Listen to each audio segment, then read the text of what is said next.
Mike, your reaction to Zach's suspension and the opportunity to move forward with Connor in his place? Well, obviously disappointed. Zach's a real important player for us, plays hard. I thought it was a game that could have got under control really easy. You just put up your hand, you blow the whistle, and you get that looked after. It wasn't like that. In the end, we move on. Opportunity for Brownie. What's he got to do, Brown, to get himself going offensively?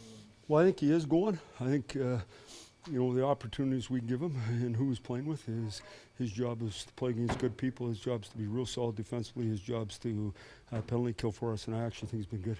Mike, is that hit, because Zach plays a really honest game in general, is that hit an example of just if you have one moment of frustration, it can really cost you in this league? Well, I don't think he was frustrated. I just think he finished the check there, unless you talked to him and he said he was frustrated, did he? No. Yeah, so let's not say things that he finished his check. Obviously, according to the league, it was late, and move on. John said after Saturday's loss, this was a game that could piss the guys off. I mean, is that a purposeful feeling to take forward after what happened? Well, I would. To me, we were in real good shape after one. We had 5 grade A's in the first period, till their one, and we were all set up, ready to go. Then we took 3 or 4 penalties in a row. We never seemed to get any momentum back and do well in the game. So, I mean, the reality is any way you look at it, the last 2 games we haven't been good enough. And so that's a message sent and should be received, and now let's do something about it. Well, he had, I think, 4 extra minutes in that last game. What do you see from him coming up? Well, the last game, the game wasn't on the line. Everyone, I just rolled him out the door. So his biggest thing is just working every single day, and over time his game will come back. There's no sense pressing or doing anything like that. Just work hard every single day. Make sure you're not straight-legged. Make sure you're competing every day in practice, and over time your game will come back.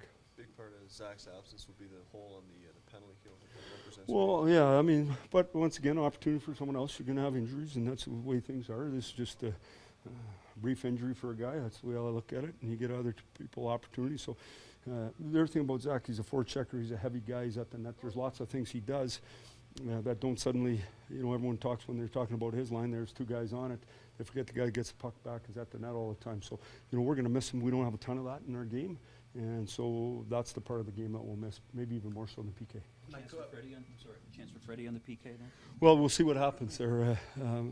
He's going to, I keep telling him he's going to get a chance one time. Just do your work. And, it's like anything. When something happens, if you can grab hold of something, it works good for you.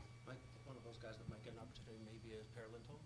Could you maybe talk about his game and how it's developed? Well, I think his game's been really good, but the last couple, when I played him on the 4th line and we were chasing the game and he didn't play much, he hasn't been as good. So, we talked about that, just confidence and just keep doing what you're doing. He's a real intelligent player, been a real good player for us. Hasn't been quite the same the last little bit, so we need him back for sure.